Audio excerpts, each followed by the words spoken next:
মাশাল্লাহ, দেখতে দেখতে রোজা আমাদের জীবন থেকে আরেকটা মাস, রোজার মাস, রমজান মাস চলে যাইতেছে। আমাদের জীবন থেকে আরেকটা রমজান মাস চলে যাইতেছে, রহমতের মাস চলে যাইতেছে। দেখতে দেখতে দিনগুলা কিভাবে পার হয়ে গেল বুঝতেই পারলাম না। আসসালামু আলাইকুম, কেমন আছো সবাই? আলহামদুলিল্লাহ, আমি ভালো আছি। যে যেখান থেকে আমার ভিডিওটা দেখছো বা দেখবা, সবাই শুরুতে একটা লাইক দিয়ে আমার ভিডিওটা দেখো। খুবই অনুরোধ করে বলতেছি, একটা লাইক অন্তত দিতেই পারো।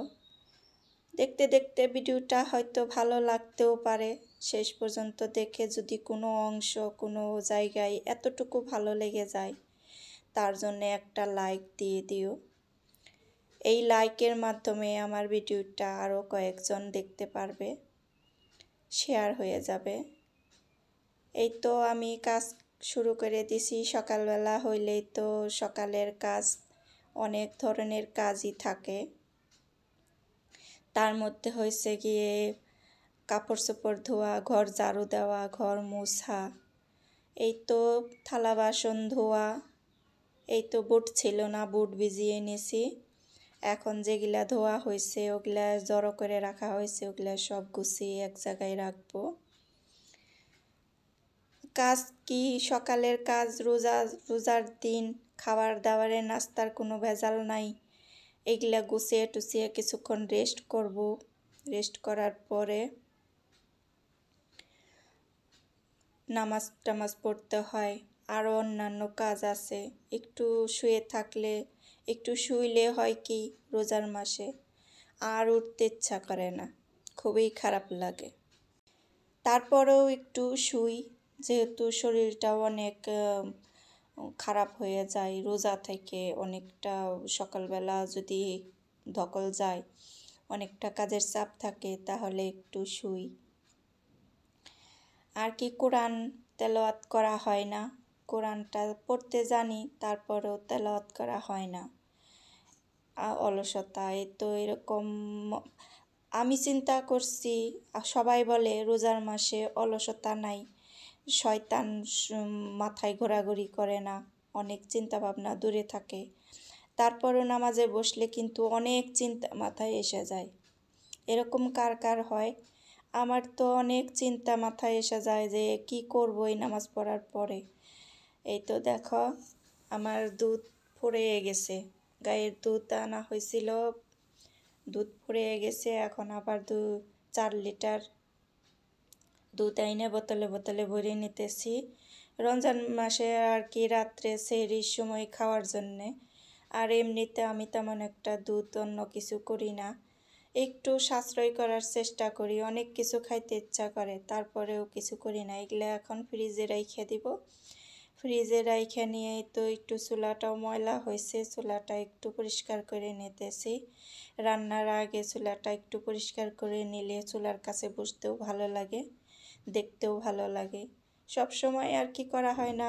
এই তো আগের দিন রাত্রে আমি পরিষ্কার করি নাই যেহেতু, আর এখন পরিষ্কার করে নিতেছি। আর কি 2 বেলা করে চুলা পরিষ্কার করতে হয়, এটা একটা বাড়তি কাজ হয়ে গেছে।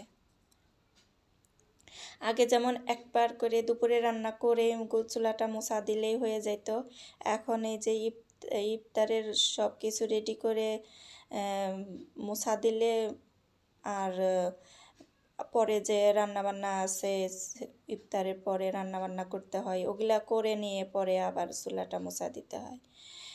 সব সময় চুলাই আছে, কাজ আছে। এখন বলি যে আমরা রমজান মাস কাজ কম, কাজ যেহেতু কম নাই। কাজ যেটা আমরা দুপুরবেলা করতাম, এটা আমরা সন্ধ্যার সময় করি। সন্ধ্যার সময় আমরা রেস্টে বসে থাকি, ওটা একটা অভ্যাস হয়ে যায়। রেস্টের জন্যে এখন আসতেছি। এই তো রান্নার, বিকেলবেলা রান্না, আমি আস্তে আস্তে দেরি হয়ে গেছে। সব সময় আমার অলসতায় ধরে, একটু শুয়ে বসে থাকলে মন চায় যে যাই করতে করতে আমার একটু দেরি হয়ে যায়। এটা মনে ছিল না যে আমার বুট সেদ্ধ করতে হবে। বুট ভিজিয়ে রাখছি, এই তো এখানে আমি বুট ভিজিয়ে রাইস কুকারে দিয়ে দিছি, ধুয়ে সুন্দর করে সেদ্ধ হবে। এখানে লবণ একটু দিয়ে দিলাম। এই তো আলু ছিলে তারপরে বুটের সাথে সেদ্ধ করে দেব। আর একটু মুরগির মাংস বের করে নিছি, মুরগির মাংসতে কয়েকটা আলু দেব। আর চিংড়ি মাছ বের করে নিছি, পুঁই শাক দিয়ে শুকনো শুকনো করে রান্না করব। এই তো ছিল রান্নাবান্নার আয়োজন। এই তো এইভাবে আমি বুটের মধ্যে এইভাবে করছি। আমি কি করছি জানো, এইভাবে কাটতেছিলাম, হঠাৎ করে আমার হাতে চাকুটা লেগে গেল। আমি মনে করলাম যে অনেকখানি হয়তো কেটে গেছে, না কোনো রক্ত টক্ত বের হয় নাই। আমার শরীরে মনে হয় রক্তর পরিমাণ কমে গেছে এই রোজা থাকতে থাকতে।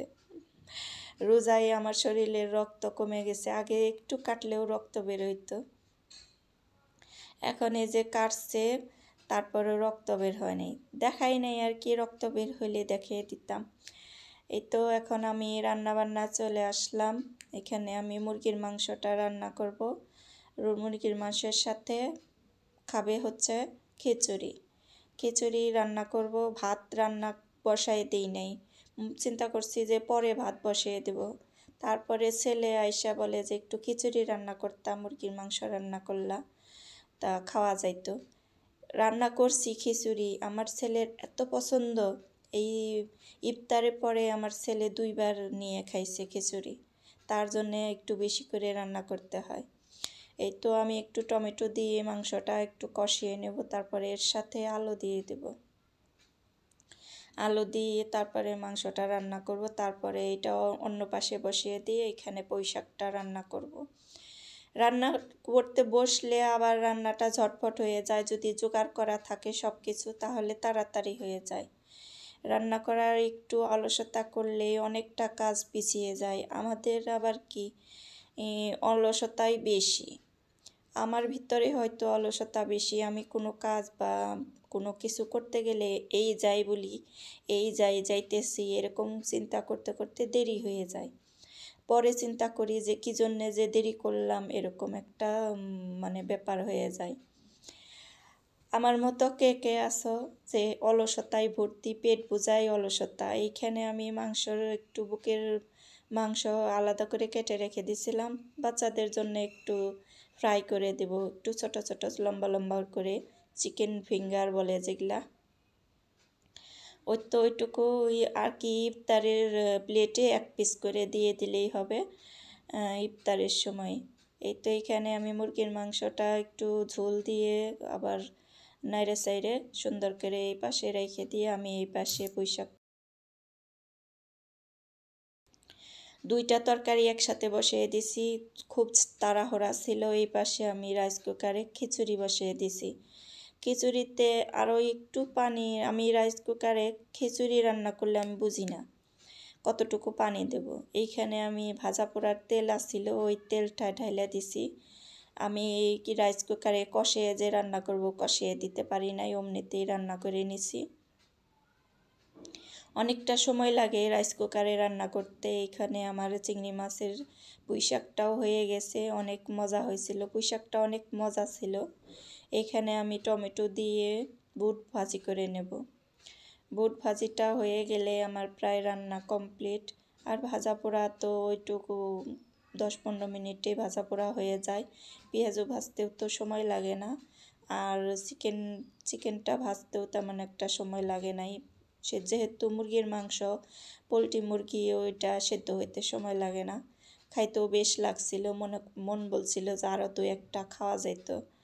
এইরকম বেগুনি না বানিয়ে যদি মুরগির এইরকম করে পিস পিস করে ভাজা খাওয়া যেত তাহলে না মজাই লাগতো। এই তো খুব সুন্দর ভাজা হয়েছিল চিকেন ফিঙ্গারগুলা। ফিঙ্গারের এই জিনিসটাকে চিকেন ফ্রাই বলে, আমি ফিঙ্গার বলতেছি, চিকেন ফ্রাই। চিকেন ফ্রাইয়ের মধ্যে আমি তেমন কিছুই দেই নাই, প্রথমে তো দেখে দিলাম একটু টমেটো সস দিয়ে দিছি, পরে যে একটা ডিম দিয়ে দিছিলাম ওইটা আর কি দেখানো হয় নাই, ডিম দিছি। এইখানে আমি যে ইফতারের সব কিছু রেডি করে নিছি, পেঁয়াজু, বেগুনি আর চিকেন ফ্রাই।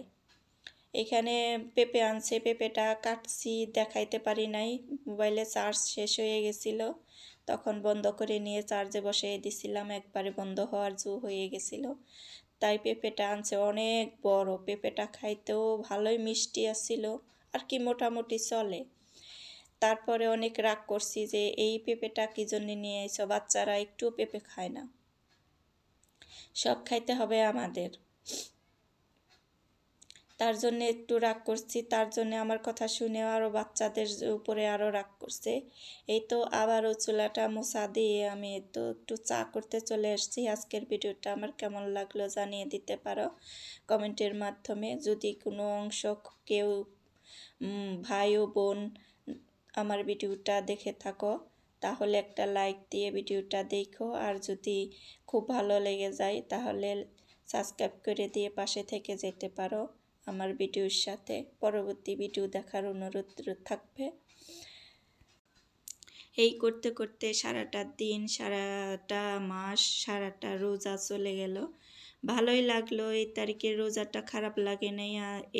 এই সিজনে রোজাগুলাই ভালো লাগে। আজকে এই পর্যন্ত, আল্লাহ হাফেজ।